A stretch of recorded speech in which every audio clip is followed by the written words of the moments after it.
A festa de aniversário de Ricardo fervilhava, o bolo de veludo vermelho ainda exalando um aroma tentador, quando um e-mail surgiu em sua caixa de entrada. O título, irônico e cortante: Feliz aniversário, Ricardo. Acreditamos que você vai adorar o que construímos. Anexado, um comunicado de imprensa devastador. Cópia para cada investidor a quem ele havia se gabado de conhecer. Para entender como uma startup que nasceu na minha garagem se transformou em sua humilhante execução pública, precisamos retroceder. É preciso ver essa morte lenta e dolorosa, essa tortura por 1000 cortes, se desenrolar em tempo real. Tudo começou com um aperto de mão que, olhando para trás, parecia mais uma armadilha meticulosamente preparada. 16 meses antes, eu havia entrado na empresa de Ricardo, acreditando ter garantido um lugar em um foguete rumo ao sucesso, em uma empresa de tecnologia em ascensão meteórica. Que engano! Não era um foguete. Era uma roda de hamster dourada, girando rápido o suficiente para te exaurir até a alma, brilhante o suficiente para ofuscar o julgamento de seus amigos. No meu primeiro dia, Ricardo proferiu uma frase que se alojou em mim como um pedaço de carne putrefata. Você não está aqui para criar. Você está aqui para vencer. A frieza dessas palavras ecoaria em meus ouvidos nos meses seguintes, prenunciando o desastre que estava por vir. E ele se referia a vencer não no sentido de criar produtos incríveis ou revolucionar o mercado. Ele se referia a vencer no sentido de sobreviver nesse coliseu romano de gás-liguim, roubo de mérito e culto à produtividade. Cada manhã começava com uma reunião relâmpago onde ninguém ficava parado. Nos aglomerávamos como criminosos culpados, enquanto Ricardo andava em círculos como um cão farejador, farejando quem havia se esquecido de registrar suas tarefas no Trello. Ele proferia frases como: responsabilidade significa sofrimento silencioso, e seus fins de semana são minha pista de pouso. Uma vez, viu deletar uma semana inteira de trabalho de um designer porque a fonte não lhe parecia confiante o suficiente. E então o forçou a se desculpar com a equipe por seu ataque de raiva. Mas eu não vacilei. Ainda não. Eu estava jogando o meu jogo. Enquanto outros choravam nas escadas ou se encolhiam, acorrentados à plataforma de carregamento, eu coletava evidências, timestamps, screenshots, arquivos de áudio, um verdadeiro baú digital de humilhações, mas não para o RH. Aquele maldito RH era primo dele. Não, isso eu guardaria para depois. Então, chegou aquela quinta-feira. Eram 18h47 e a maior parte da equipe já havia fugido como ratos de um navio afundando. Ricardo me encurralou perto da sala de servidores, exalando um hálito de cebola e ideias delirantes. Ele perguntou se eu era leal a ele. Eu respondi que era um jogador de equipe. Ele perguntou se eu seria um ricardista até a morte. Eu forcei um Ricardo, eu serei o que for preciso para o trabalho ser feito. Ele sorriu como um maníaco que acabou de amarrar sua vítima aos trilhos. Então, ele tirou uma carta impressa, a carta de demissão de Matheus, o principal desenvolvedor de back-end. Ricardo a circulou com um marcador vermelho, como se fosse uma confissão de assassinato. Inclinando-se para mim, ele sussurrou: adivinha o que eu escrevi no canto? Eu olhei. Tudo em letras maiúsculas, a frase: não se sai de mim. Juro por Deus, eu nem pisquei. Apenas engoli aquela frase, e ela ficou presa na minha espinha, onde a vingança se afia como uma lâmina. Ele disse que eu substituiria Matheus. Sem aumento, apenas honra. Eu balancei a cabeça e fui embora. Ainda em silêncio. Naquela mesma noite, disquei o número de Matheus. E a primeira coisa que perguntei, sem nem perguntar como ele estava, foi: você está pronto para criar algo que esse cara nunca vai superar? Matheus respondeu: eu estava pensando que você nunca perguntaria. E ali estava o primeiro prego no caixão de Ricardo. Não começamos com um plano de negócios. Fizemos um pacto de sangue. Matheus trouxe cerveja. Eu, um quadro branco. Nos encontramos na minha garagem, como dois exilados compartilhando histórias de guerra. O ar cheirava a WD-40 e traição gelada. Seus olhos estavam fundos, de meses sob o jugo de Ricardo. Mas sob a camada de choque, ainda havia um fogo ardendo. Precisávamos apenas de uma faísca. Eu estendi meu telefone para ele. Leia isso, eu disse. Era um screenshot do Slack, que Ricardo havia deletado logo após postar. Mas era tarde demais. Pelo menos para mim. Ele achava que era engraçado. Ele escreveu: se essa equipe tivesse metade do cérebro que eu finjo que eles têm nas reuniões com investidores, eu não teria que mexer com o código como se fossem fraldas sujas. A raiva mal contida de Mateus era palpável, como se ele estivesse olhando para uma nota de resgate escrita com seu próprio sangue. Então, ele se virou para mim e sibilou: "Nós não vamos apenas sair, nós vamos arrancar as entranhas dele." Esboçamos o esqueleto do que mais tarde se tornaria o Frameshift, uma plataforma de desenvolvimento modular que Ricardo se recusou a aprovar porque não era sexo suficiente para os capitalistas de risco. Nós sabíamos que funcionava. Nossas ferramentas internas já estavam rodando em uma versão semi-acabada, mas Ricardo não fazia ideia, pois não conseguiria ler o código nem se estivesse tatuado em sua peloton. Eu tinha uma lista de quem levaríamos conosco. Assassinos silenciosos, aqueles que Ricardo nunca notava, ocupado demais babando por influenciadores no Instagram e ameaçando migrar para inteligência artificial. Isabela, do controle de qualidade, um gênio silencioso que teve sua promoção adiada 3 vezes. Tiago, da análise de dados, não tirava férias há 2 anos porque Ricardo precisava de alguém obcecado. Beatriz, da UX. Ricardo a chamou de emocional uma vez por ousar sugerir que o onboarding não deveria parecer um teste de CAPTCHA. Uma sombra de dúvida se insinuava nos corações, e nós, como fantasmas, começamos a nos mover. Reuniões sempre presenciais, sempre sob o manto da noite, e a proposta sempre a mesma. Lembra daquilo que você criou e que agora Ricardo está colhendo os louros? Quer construir isso de novo, mas sem ele. Alguns recusavam, tremendo de medo. Um até nos traiu, revelando nossos planos para Ricardo. Descobrimos quando, na reunião matinal, ele perdeu o controle e gritou: "Se alguém aqui está sussurrando sobre empresas de fachada, que diga na minha cara." Naquele instante, percebi, ele está com medo. E não há nada mais doce do que ver um tirano suando frio, tentando manter um sorriso no rosto. Mas o medo leva os tolos a atos desesperados, e Ricardo não conseguiu se conter. Uma semana depois, ele convocou uma reunião de emergência. Encurralou toda a equipe no refeitório e, diante de uma tela com uma única palavra escrita em letras garrafais, lealdade, começou seu sermão. Sem gráficos, sem números, apenas uma diatribe de 10 minutos sobre aqueles que se alimentam do sangue dos criadores. E então, ele proferiu as palavras que romperam a barragem: "Qualquer um que sair agora vai se arrepender quando estiver implorando por um emprego em 6 meses." Sua voz tremia, e seus olhos revelavam a insegurança que ele tentava desesperadamente esconder atrás de uma máscara de raiva. Essa citação seria manchete na Infomoney até o final do trimestre, mas ainda não. Naquela mesma noite, Isabela me enviou 3 palavras: "Estou totalmente dentro", seguida por Beatriz, e depois Tiago. Ricardo não fazia ideia. Estava ocupado demais ensaiando seus discursos sobre liderança baseada em coragem em frente ao espelho. Ele não sabia que já estávamos construindo a Frameshift à noite e nos fins de semana.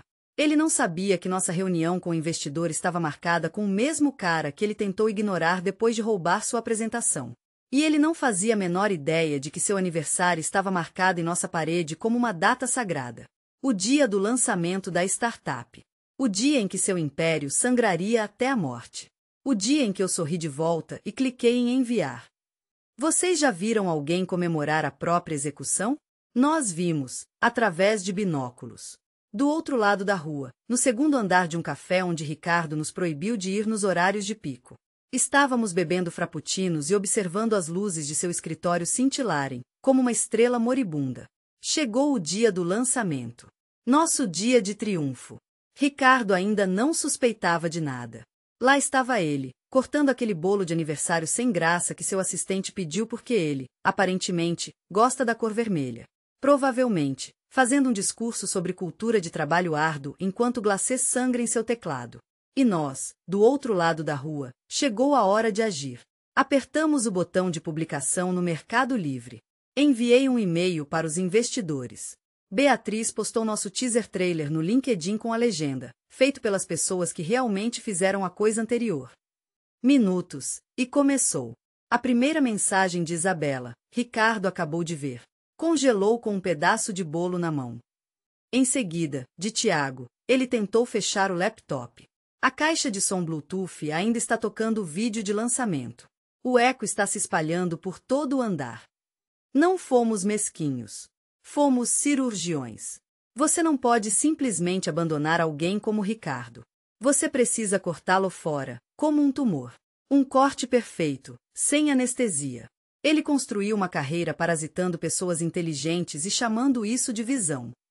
Agora, iríamos mostrar ao mundo o que acontece quando as células cerebrais abandonam seu hospedeiro. Mas deixe-me contar como chegamos a isso, porque morte por 1000 cortes não é toda a história. Primeiro, você precisa forjar a faca. 3 semanas antes disso, conseguimos o financiamento. Não de capitalistas de risco. Isso nos tornaria muito visíveis logo de cara. Não, fomos à moda antiga. Investidor anjo, pseudônimo, rodada Bridge, apoiada por criptomoedas. Um velho amigo de Mateus chamado Eduardo, que fez fortuna apostando contra a primeira empresa de Ricardo antes que ela desmoronasse devido a um escândalo alimentado por acordos de confidencialidade. A única condição de Eduardo: eu quero ver o rosto dele quando tudo isso desabar. Combinado. Trabalhamos como fugitivos, codificando em árabe, fazendo reuniões relâmpago ao amanhecer, usando telefones descartáveis, VPNs empilhadas como matrioscas. Construímos um processo de integração como um míssil teleguiado. Elegante, suave, viciante. Isabela codificava a cada canto, como se estivesse apagando impressões digitais de uma cena de crime. O produto funcionava impecavelmente. Rápido, conciso, poderoso. O Frameshift era tudo que a empresa de Ricardo fingia ser, mas nunca conseguiu. Enquanto os desenvolvedores deles depuravam seus egos, nós criamos uma plataforma que podia ser implementada 2 vezes mais rápido com o dobro da estabilidade. E 1 semana antes do lançamento, cometi uma tolice, ou talvez um ato genial. Depende do seu ponto de vista. Entrei no escritório de Ricardo. Ele estava sozinho, a porta aberta, assistindo algum vídeo motivacional onde The Rock gritava sobre dominação. Parei na porta e perguntei: você nunca se perguntou o que faria se toda sua equipe simplesmente desaparecesse? Ele piscou, como se eu estivesse falando em código Morse. Eles não vão a lugar nenhum. Eu os criei. Eu sorri. O mesmo foi dito sobre o Titanic. E fui embora. Naquela noite fatídica, Ricardo, cego em sua arrogância, enviou um memorando pomposo para toda a empresa, intitulado com a grandiosidade de um déspota: Lealdade inabalável. Na manhã seguinte, o RH foi bombardeado por 3 pedidos de demissão. Cada um, uma estocada silenciosa, uma vingança sussurrada em papel: obrigado pelas lições. Ricardo se calou. No fundo, eu pressinto, a engrenagem da verdade finalmente girou em sua mente. A contagem regressiva havia começado, mas o que ele não imaginava é que nós havíamos orquestrado cada segundo, cada suspiro até o seu clímax, seu aniversário. A hora. O minuto exato. Porque, Ricardo, ao construir paredes à prova de balas ao seu redor, você se esqueceu de que o fogo, às vezes, queima por dentro. A primeira rachadura não foram as demissões. Foi o silêncio que se abateu sobre nós como uma mortalha. Ricardo não invadiu o escritório, vociferando ordens. Não descarregou sua fúria infantil em letras garrafais no Slack. Nenhuma atualização passivo-agressiva sobre lealdade. Nenhum funcionário arrastado para a sala de guerra para mais um de seus discursos motivacionais de gladiadores. Ele simplesmente sumiu. Desapareceu por 36 horas angustiantes. Silêncio sepulcral. Ninguém o viu partir. Ninguém o viu retornar. As luzes de seu escritório permaneceram acesas a noite toda, um farol fantasmagórico, um túmulo cintilante por trás do vidro fosco, testemunhando a queda de um rei. Dizia-se muita coisa. Alguns afirmavam que ele estava ligando para investidores. Outros, que ele estava limpando freneticamente seu LinkedIn. Juro que o ouvi chorar. E eu acredito nisso. Vi muitos Ricardos se espatifando no para-brisa de sua própria arrogância. Mas ainda não tínhamos terminado. Lembre-se, o dia do lançamento foi apenas o fogo de artifício. A verdadeira explosão nos aguardava adiante, nas consequências. Lembra-se daquele sistema de CRM que eu estava montando às 3 da manhã há alguns meses? Aquele que Ricardo tanto impressionava o conselho de administração nas apresentações trimestrais? Sim, era meu trabalho. Foi construído em um protótipo que eu nunca me preocupei em documentar no repositório da empresa. Por quê? Porque Ricardo tinha um hábito horrível. Ele renomeava o trabalho de outras pessoas e solicitava patentes em seu nome. Então eu escrevi modularmente, criptografei, embaralhei o código, conectei tudo através da minha própria string de servidor, passando por uma API que Ricardo nunca se preocupou em verificar. E então, apenas 2 dias após o lançamento do Frameshift, esse sistema de CRM simplesmente parou de funcionar. Metade dos painéis de clientes mergulhou na escuridão. Canais de dados congelaram em entorpecimento gelado. As taxas de retenção despencaram como um corpo jogado de uma ponte. Seu maior cliente, aquela arrogante empresa de logística da qual Ricardo nunca se cansava de se gabar, declarou estado de emergência. E enquanto isso, nossa equipe de suporte, liderada por Tiago, ainda vestido de pijama, estava tentando conectar o mesmo cliente ao Frameshift via chat online. Ricardo, é claro, tentou consertar tudo. Ele convocou uma reunião geral. Todos se conectaram, câmeras desligadas, rostos tensos. Enfrentamos dificuldades técnicas temporárias, declarou ele, mas a lealdade é mais importante do que nunca agora. Isabela, que Deus a abençoe, ligou o microfone. Você quer dizer lealdade como dar a Beatriz o crédito pela interface que ela projetou? Ou lealdade como apagar meu nome da apresentação beta porque os investidores não confiam em mulheres quietas? E com essas palavras, ela deixou a reunião, seguida por mais 3. Foi uma rebelião. Lenta, silenciosa, cirurgicamente precisa. Mas Ricardo ainda não percebeu o quão profundamente o havíamos ferido. E é aí que as coisas ficam realmente interessantes.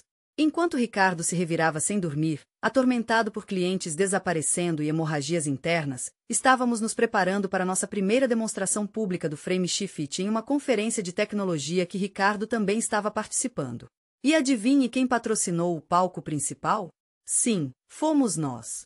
Mateus subiu ao palco com o mesmo moletom que Ricardo constantemente zombava. Naquele moletom específico que ele chamava de pouco profissional. A multidão murmurou em confusão. Então, a tela atrás de Mateus acendeu com uma única frase, em letras brancas nítidas. O que acontece quando os construtores param de construir para os valentões? Silêncio. E então, estrondo. Nosso vídeo promocional começou. Depoimentos de usuários que haviam deixado a plataforma de Ricardo. Comparativos. Gráficos. Risadas. E, finalmente, uma explosão de aplausos da plateia. Ricardo deve ter pensado que era o fim. Ele não estava na sala, mas recebeu uma mensagem de alguém que observava do backstage. Ele congelou, pálido como um fantasma. Deixou o crachá cair. Nenhuma resposta de Ricardo. Nem naquele dia, nem no seguinte. Mas eu sentia no fundo que uma tempestade estava se aproximando. Uma mensagem, uma explosão, uma tentativa patética de recuperar o poder que ele não tinha mais. E então aconteceu. Não uma batalha, mas um sussurro silencioso. Uma mensagem privada. Uma única linha. Por quê? Digitei e apaguei 14 versões de uma resposta. Me decidi pela verdade. Porque você achava que éramos móveis. Mas descobrimos que somos a fundação. Na terça-feira, as intimações chegaram. Correspondência registrada, 3 envelopes grossos cheios de raiva e desespero. A nova estratégia de Ricardo, não um retorno, mas vingança. Quando o poder escorre pelos dedos, uma pessoa não tenta entender por quê.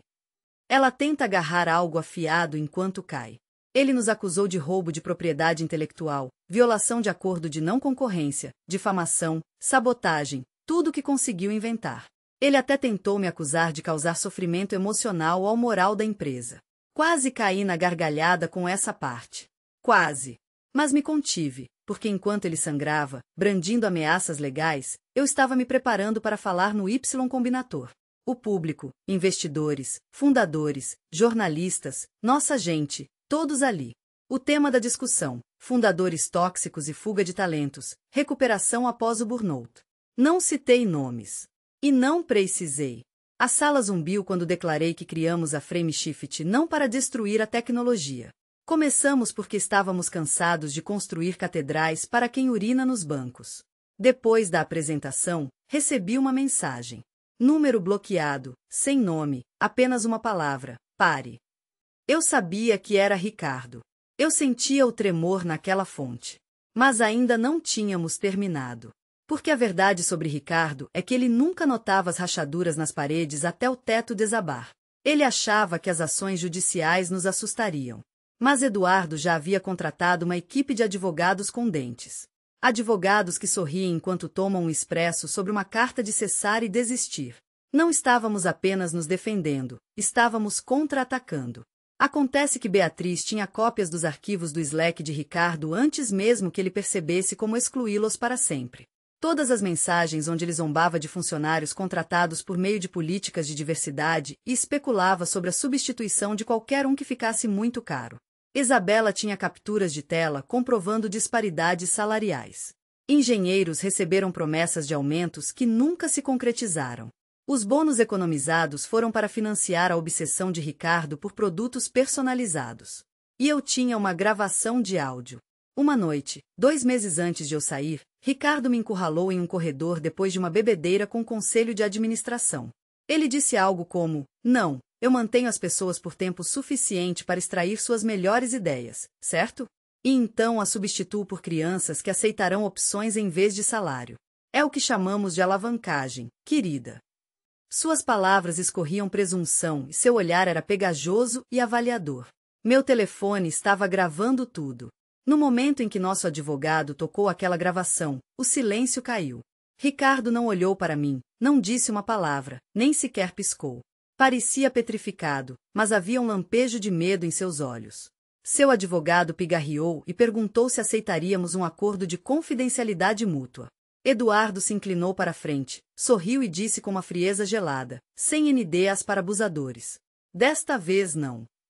Havia aço em sua voz e uma raiva justa em seus olhos. Saímos dessa história de cabeça erguida e mãos limpas. 2 dias depois, Ricardo anunciou uma licença no LinkedIn. Uma semana depois, o site de sua empresa entrou em modo de manutenção. E aqui é onde as coisas ficam interessantes. Lembra daquela estagiária que Ricardo fez chorar por ter escrito errado a palavra sinérgico em um slide de apresentação? Agora ela é nossa nova gerente de comunidade.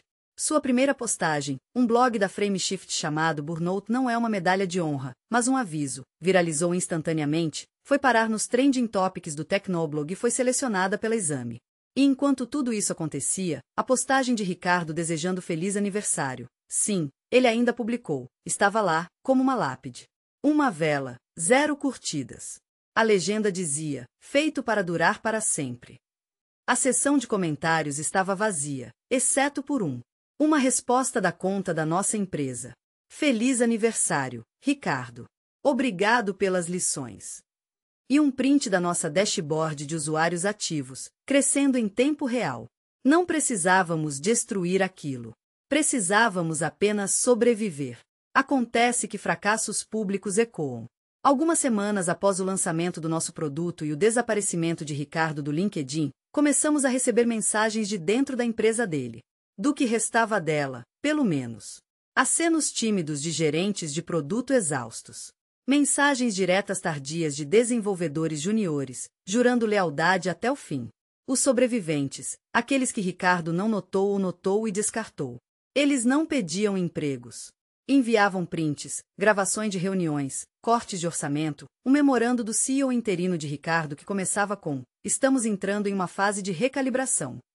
Tradução: estavam desmembrando departamentos, cortando benefícios, cancelando projetos, canais internos do Slack sendo bloqueados sem aviso.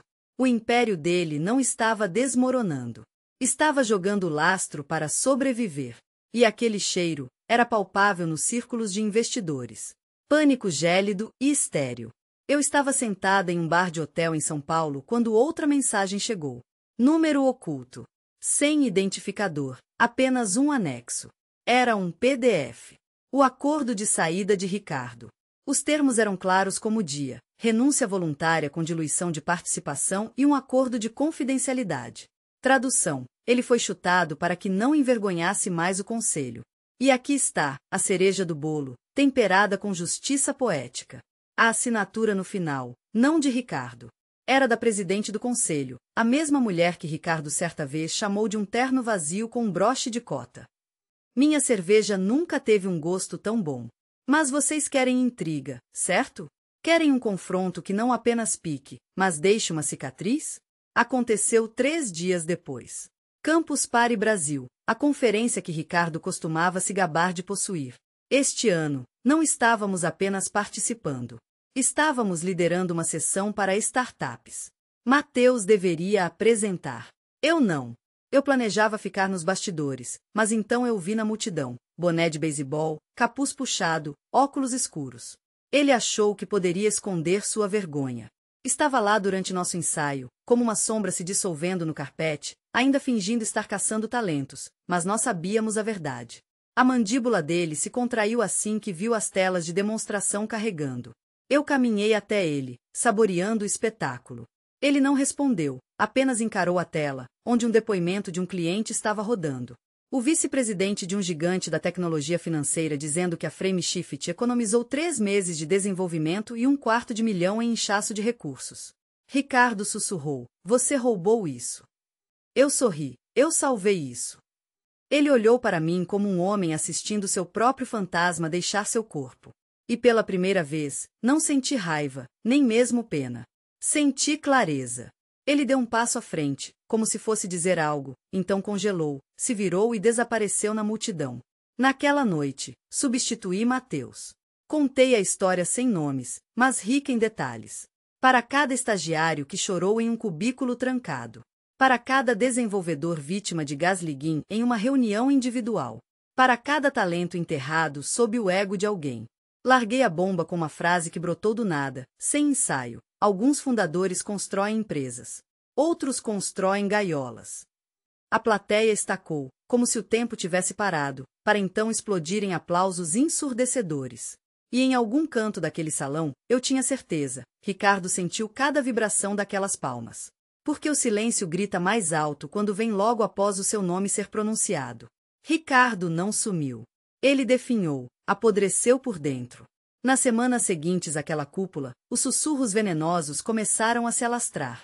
Contas anônimas surgiam no X altas horas da noite, defendendo com unhas e dentes, nos acusando de sermos oportunistas vis, traidores gananciosos que haviam sequestrado uma visão que não era nossa. A assinatura dele estava por toda parte, inconfundível. As mesmas frases que ele cuspia nas salas de guerra, a mesma lógica tortuosa com que ele intoxicava estagiários assustados. No começo, tentamos ignorar, como se fossem mosquitos irritantes. Até que ele teve a audácia de publicar um artigo no LinkedIn, intitulado Quando os Fundadores São Incriminados, uma história pessoal nauseante sobre roubo, traição e a necessidade de recomeçar. 6.000 palavras de lixo hipócrita jorraram da sua mente doentia. Ele não nos citou nominalmente, é claro. A covardia agora exalava o aroma caro de um bom advogado, mas as digitais estavam ali, por toda parte, inegáveis. Ele se pintava como um mártir, um mentor de gênios ingratos, que arriscou tudo por talentos desamparados e foi apunhalado pelas costas por egos inflados. Era repugnante, e quase funcionou. Os comentários inundaram, mistos, mas estrondosos. Alguns leais rastejaram para fora da toca para defendê-lo. No Discord, teorias selvagens proliferavam, acesas e consumidas por comentários falsos e solidários de startupeiros, trocando ética por um selo azul e um microfone de podcast.